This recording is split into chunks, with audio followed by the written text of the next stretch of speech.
December 16th, the triumphant cheers died down in Europe. In the Christmas season of 1944, nobody was predicting that the war would end by Saturday night, or a week from Wednesday.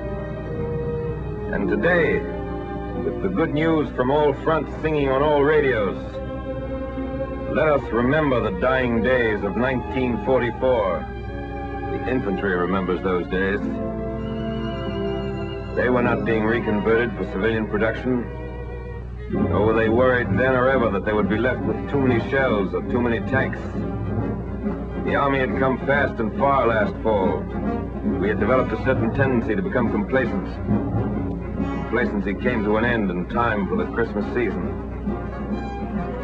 These men had never been complacent. As they fought, they did not seek employment in civilian industry that would secure them after the war.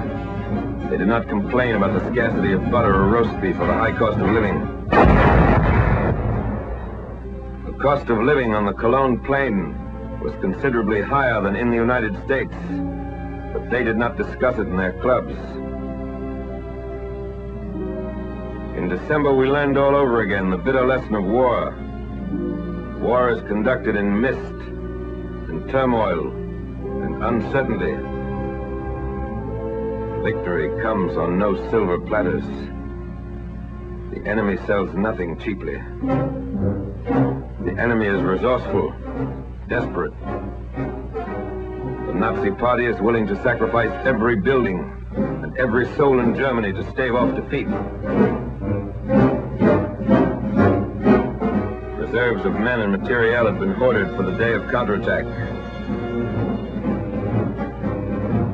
Under cloudy skies and close-hanging ground mists that defied aerial observation, the very much alive German army gathered its forces in the Forest Isles to strike one strong, decisive blow at the American army.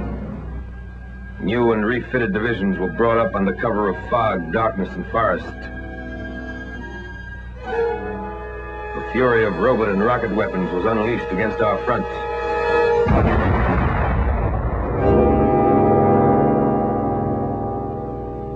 In one day, the enemy smashed through the defenses of the American First Army on a 45-mile front and was biting deep into Luxembourg and Belgium.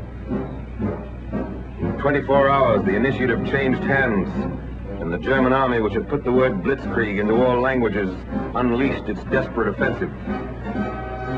They had picked a time when the weather prevented us from using the air weapon, the weapon in which we decisively outweigh them.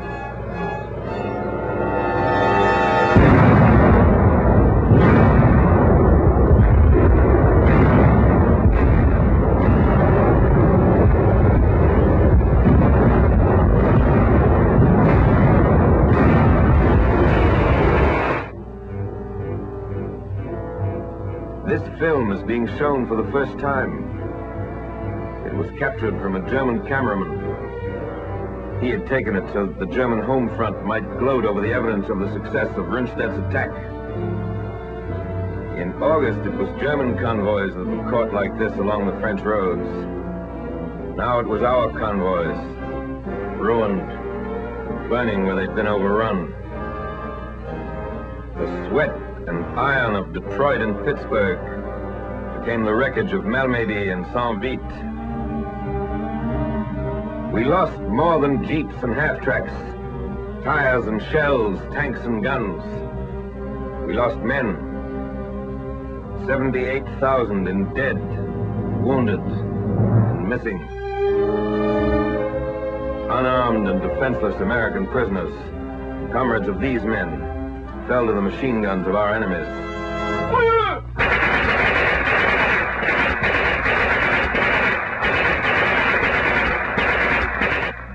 4 weeks later, their frozen bodies, hands and ankles bound, were found where they fell.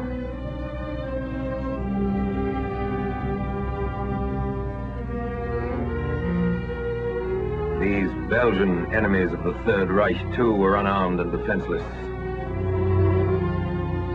Men who had not retreated since their arrival in Europe plodded back along the mean roads of winter Belgium. Convoys of trucks streamed to the rear with supplies that had been painstakingly accumulated at forward dumps. To stop counterattacks, huge new reserves of supplies are called for. Gallant American units, surrounded and cut off, fought in a sea of enemy armor.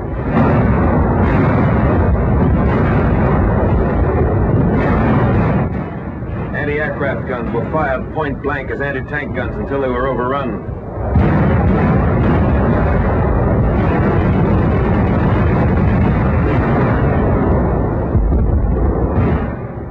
Cooks, bakers, quartermaster, and line of communications troops picked up their rifles and fought tenaciously against Nazi columns. The weather cleared and the Air Force took to the skies to bomb and strafe and fight the rejuvenated Luftwaffe to the ground.